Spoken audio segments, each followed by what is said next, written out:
ഹരിദാസിന്റെ അനേകം കൗതുകങ്ങളിൽ ഒന്ന് പഴയ സിനിമാ പാട്ടുകളുടെ കാലാനുക്രമമായ ഡോക്യുമെന്റേഷനാണ്.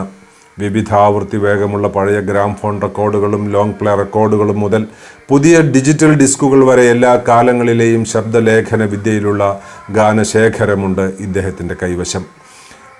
ഗായകന്മാരുടെയും അഭിനേതാക്കളുടെയും ചിത്രങ്ങളുമായി ഓരോ ഡിസ്കിനും വിശദ വിവരങ്ങൾ അടങ്ങിയ റഫറൻസ് കവറുകൾ ഡിസൈൻ ചെയ്തിട്ടുണ്ട് ഹരിദാസ്. പഴയ സിനിമകളുടെയും വിപുല ശേഖരം ഇദ്ദേഹം സൂക്ഷിക്കുന്നു.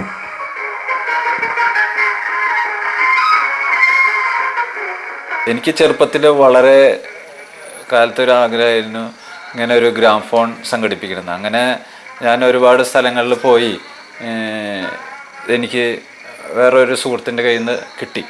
ഇപ്പോഴും ഞാൻ ഇത് ഉപയോഗിക്കും. ഒരു ദിവസം ഒരു 2-3 റെക്കോർഡെങ്കിലും ഇതിൽ വയ്ക്കും. കാരണം മറ്റ് MP3 DVD ഒക്കെ ധാരാളം ഉണ്ടെങ്കിലും ഇതിൽ കേൾക്കുമ്പോൾ ഒരു പ്രത്യേക ഒരു സുഖം, അതിൻ്റെ സ്പീഡും കാര്യങ്ങളൊക്കെ ഒരു രസം തന്നെയാണത്.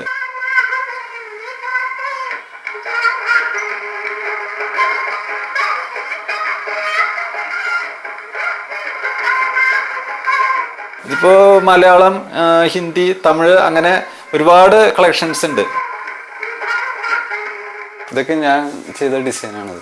ഓരോ കാലഘട്ടത്തിലുള്ള ആക്ടേഴ്സ്, അവരുടെ പാട്ടുകൾ, അതൊക്കെയാണ് ഇതിൽ ഉദ്ദേശിച്ചിട്ടുള്ളത്. ഇപ്പോൾ 69 ആ കാലഘട്ടത്തിൽ സത്യൻ, നസീർ ഇവരൊക്കെയാണ് അഭിനയിച്ചിരുന്നത്. 73 മിക്ക പടങ്ങളിലും ഇവർ തന്നെയാണ് അഭിനയിക്കുന്നത്.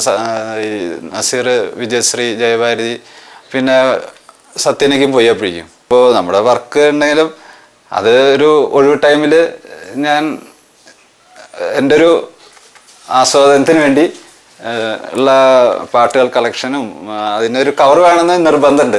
അപ്പോൾ അതൊക്കെ ഞാൻ ഈ സിനിമ ക്ലിപ്സിൽ നിന്ന് എടുത്തിട്ട് അത് ഒരു ലേബിളാക്കി ചെയ്തിട്ടുള്ളതാണ്. പാട്ട് പാടില്ല, പാട്ട് കേൾക്കാൻ താല്പര്യം, ആസ്വാദനം, അത് അത്ര തന്നെ. എനിക്ക് പഴയ സിനിമകൾ വളരെ താല്പര്യമാണ്. അപ്പോൾ ഈ ഒരു കാലഘട്ടത്തിൽ മൂവി ക്ലബ്ബിൽ പഴയ സിനിമകൾ വരും, ബ്ലാക്ക് ആൻഡ് വൈറ്റ്. അപ്പോൾ അത് കണ്ടു കഴിഞ്ഞാൽ പിന്നെ എപ്പോഴെങ്കിലും വരുള്ളൂ. അപ്പോൾ നമ്മൾ ഇടയ്ക്കൊന്നും അത് പഴയത് വീണ്ടും കാണണം തോന്നും. അപ്പോൾ ഞാൻ എന്ത് ചെയ്താൽ ഈ VCR അത് കോപ്പി ചെയ്തിട്ട് അതങ്ങനെ വീണ്ടും ഇട്ട് കണ്ടിരുന്നു. പിന്നെ നോക്കിയപ്പോൾ അത് VCR എടുത്ത കാസറ്റ് കുറേ കഴിയുമ്പോൾ ഫംഗസ് വന്ന് അത് നാശമായി പോവുക. അപ്പോൾ ഞാൻ എന്ത് ചെയ്തു, പിന്നെ ഈ കമ്പ്യൂട്ടർ വന്നപ്പോൾ അത് കമ്പ്യൂട്ടറിലേക്ക് കയറ്റി CD ആക്കാൻ തുടങ്ങി. അപ്പം അങ്ങനെ കുറേ കളക്ട് ചെയ്തിട്ടുള്ള സാധനങ്ങൾ എൻ്റെ കയ്യിലുണ്ട്. മെമന്റോകളുടെയും ഉപഹാര ശില്പങ്ങളുടെയും തച്ചൻ എന്ന നിലയിലാണ് നാട്ടിലിപ്പോൾ ഹരിദാസിന്റെ ഖ്യാതി. തൃശ്ശൂരിലെ കോട്ടപ്പുറം ശിവക്ഷേത്രത്തിന് തൊട്ടുള്ള സ്റ്റുഡിയോ കൂടിയായ ഹരിദാസിന്റെ വീട്ടിൽ ഇപ്പോഴും മലയാളത്തിന്റെ അച്ചടി മാധ്യമം കടന്നുപോയ പരിണാമസന്ധികളുടെ മുഖദർശനം സാധ്യമാണ്. ഒരു മഹാപൈതൃകത്തിന്റെ തിരുശേഷിപ്പുകളായി ഹരിദാസ് ഇവ സൂക്ഷിച്ചു വെക്കുന്നു.